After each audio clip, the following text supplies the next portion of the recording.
Hey everyone, it's Michael, aka Oscar Man, and in this video, I'm going to discuss some of the biggest Oscar upsets in the four acting categories. Be sure and watch to the end because I've enlisted the help of an Oscar-winning actress who has a special message for you. Now, I define upset as to when an actor won unexpectedly when there was a clear frontrunner among the four other nominees, based on precursor awards, and in the earlier years, what the columnists and trades predicted. For example, I'm not going to include Marissa Tomei's win for My Cousin Vinny because that year any of the four other nominees could have won. However, Tomei's win was definitely one of the biggest shocks in Oscar history. Similarly, Adrien Brody's win for Best Actor of 2002 in The Pianist was a shock, but again, the other four nominees in his category could have won, and there was no clear favorite. Oh, and let me interject that upset does not mean undeserved. Those are two different things. So don't get mad at me about saying these winners were upsets. Now, let's start with the first one, Marion Cotillard winning Best Actress of 2007 for La Vie en Rose. Going into the ceremony, the frontrunner was Julie Christie, who won virtually every precursor, SAG, the Golden Globe, all the major critics awards, and she seemed poised to break the record for the longest gap between wins, which is currently held by Helen Hayes. Now, had Christie won, it would have been 42 years since she won Best Actress for 1965's Darling. There were, however, some cracks in Julie's journey towards a second Oscar. First, she didn't win the BAFTA, which has over the years become a good predictor of an Oscar win. And second, during awards season, she gave interviews stating that she didn't care about winning awards, that wasn't important to her. So she not only undermined her own chances, but there was possibly a late surge for Cotillard, which I think is why she won. And if you don't believe me that this was an upset win, just take a look at Cate Blanchett's reaction when Cotillard's name was called. Next is the infamous 2021 ceremony, which was held during the pandemic. The show had a ton of problems, like why on earth it was held at the subway station in downtown Los Angeles. If you live here, you know what I mean. It's hardly the most glamorous place in the city. However, the worst was perhaps the decision by the show's producers to place the announcement of the Best Actor category at the end of the broadcast, a spot traditionally given to Best Picture. The reason for this is because it was considered a given that Chadwick Boseman would win a posthumous Oscar for his performance in Ma Rainey's Black Bottom. Boseman had pretty much swept the precursors, and his win would have been the emotional highlight of the evening.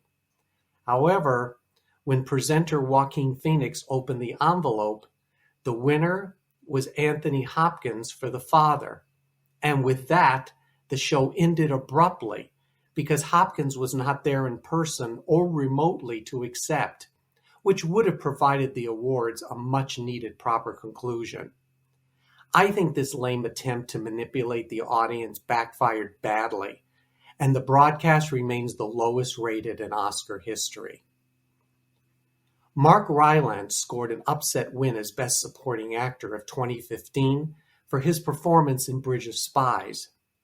I don't remember a lot of talk about his chances of winning, especially when the favorite appeared to be Sylvester Stallone, winning what many of us call a career/sentimental Oscar for his reprisal of his role as Rocky Balboa in Creed. Stallone originated the character in 1976's Best Picture winner, don't get me started on that one, and he won several precursors, including Golden Globe and even a Razzie Redeemer Award. Rylance was a respected but not widely well-known actor whose upset win was considered very deserving that year. One of the biggest upsets in Oscar history came when screen legend Lauren Bacall received her first and only nomination for Best Supporting Actress of 1996 for The Mirror Has Two Faces. This was neither a great film nor a particularly award-winning performance, though Bacall did sail through wins at the Golden Globes and SAG, making her the clear front-runner. Yes, this was going to be another career/sentimental win, a tip of the hat to an actress who had toiled in the business for decades. However, when Juliette Binoche was announced as the winner for The English Patient, mouths dropped. Bacall took the loss with class, though her son could not hide his keen disappointment. Binoche appeared stunned as well, and she was very classy when she acknowledged Bacall in her acceptance speech. Lauren Bacall did go on to receive an honorary award in 2009. Decades prior, another screen legend lost in an upset win. Richard Burton was on his 7th nomination, this time for Best Actor in 1977's Equus, a film for which he received acclaim and the Golden Globe, which, in the early years, was a solid predictor of an Oscar win. When the aforementioned Sylvester Stallone said, "The new heavyweight champ, Richard Dreyfuss," Burton smiled, but he must have been paraphrasing Sally Field by thinking, "You don't like me." Burton's film career had its share of ups and downs, but the fact that he previously lost for some of his best work, and that this was his 7th time at bat, should have been enough to carry him up to the stage. Dreyfuss, on the other hand, won for a comedy, which was and is still rare. However, he also starred in the blockbuster Close Encounters of the Third Kind the same year, which probably helped. Richard Burton never won in competition, and sadly, he never received an honorary Oscar. In the earlier years of the Academy Awards, only the Golden Globe Award, columnists Hedda Hopper and Luella Parsons, plus trade publications Variety and The Hollywood Reporter, were the only available sources of predicting the winners, so Oscar upsets weren't as prevalent back then. However, there was a huge upset in the 1947 Best Actress race.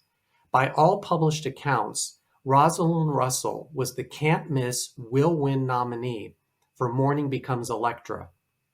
In fact, polls conducted not only named her the winner by a huge margin, but that fellow nominee Loretta Young was firmly in last place for her performance in The Farmer's Daughter. So her win was both an upset and a shock for all who reported being in the theater, especially those who claimed that they saw Russell halfway out of her seat when presenter Ronald Colman began reading the name of the winner. Loretta Young mentioned Russell in her speech and reportedly apologized to her later. The odds-on favorite for Best Supporting Actor of 2006 was Eddie Murphy, who received some of the best reviews of his career, along with the Golden Globe and SAG Award for his performance in Dreamgirls. Murphy was, for the most part, a box office draw, if not always a favorite of the critics. But most believed this would be his chance to receive film's highest honor. Instead, veteran Alan Arkin won for Little Miss Sunshine. How did this happen? Well, I can offer my thoughts, since I also predicted his victory, which helped me to win, among other things, a 42-inch flat-screen TV, cash, and other prizes in the mini Oscar contests I entered, which turned out to be my best year to date. Arkin was a respected actor and 2-time previous nominee. Little Miss Sunshine was nominated for Best Picture. Dreamgirls wasn't. So you had Murphy's bad press coupled with Arkin's well-liked veteran status, and you have an Oscar upset. To make matters worse, it was also reported that Murphy stormed out of the Kodak Theater after his loss to Arkin. While his follow-up films haven't generated Oscar buzz, he did receive the Razzie Redeemer Award for Dolomite Is My Name. Angela Lansbury was on everyone's list of winners for the Best of 1962. There was little doubt she would win Best Supporting Actress for her work in The Manchurian Candidate. This was her 3rd nomination, and she received some of the best reviews of her career for her portrayal of Lawrence Harvey's mother. He was only 3 years younger than Lansbury. But on Oscar night, 16-year-old Patty Duke was the upset winner. Now, how could Duke's magnificent performance in The Miracle Worker be considered an upset? Well, for starters, no actor who was a minor had ever won a competitive Oscar. Patty Duke became, at the time, the youngest winner in Oscar history. She also gave what remains, correct me if I'm wrong, the shortest acceptance speech by an actor in Oscar history. Thank you. For those of you who remain dissatisfied with Lansbury's loss, keep in mind she wasn't the original choice for the role. Who did director John Frankenheimer really want to play the mother? Now, how interesting would that have been? Anyway, Angela Lansbury did receive an honorary Oscar in 2013. I've saved what I consider to be the two biggest acting Oscar upsets for this video's conclusion. But before I do, I want to take a brief moment to thank each and every one of you who has contributed to this channel. Please know that I read every comment, and I remain humbled and overwhelmed by the efforts you make when composing your comments. We don't always agree, which hopefully makes the channel fun for everyone to debate our favorite subject. Back in 1951, there was a newcomer to the film scene. He was good-looking, brash, studied Stanislavski, and was unlike anything filmgoers had experienced. He triumphed on the Broadway stage as Stanley Kowalski in A Streetcar Named Desire, which became only his second film role.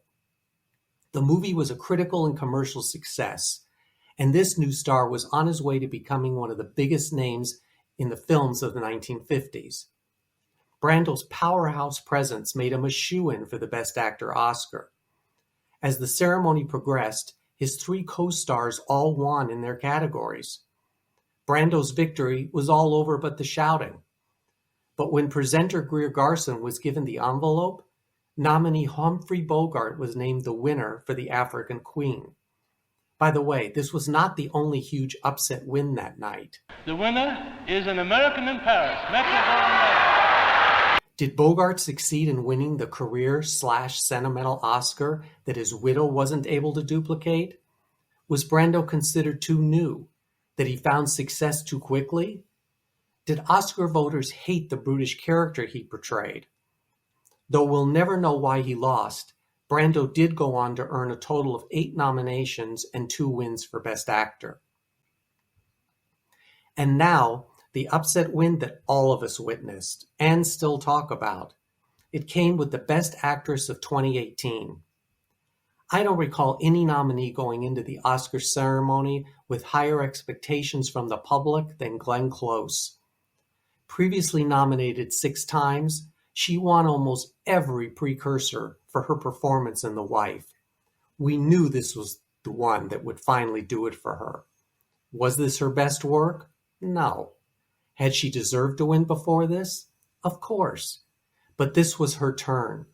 She even wore a gold gown made of 4 million beads, which weighed 42 pounds. As the ceremony moved towards Best Actress, I distinctly remember saying, I have a bad feeling, because the favorite had 10 nominations, yet had not won any awards.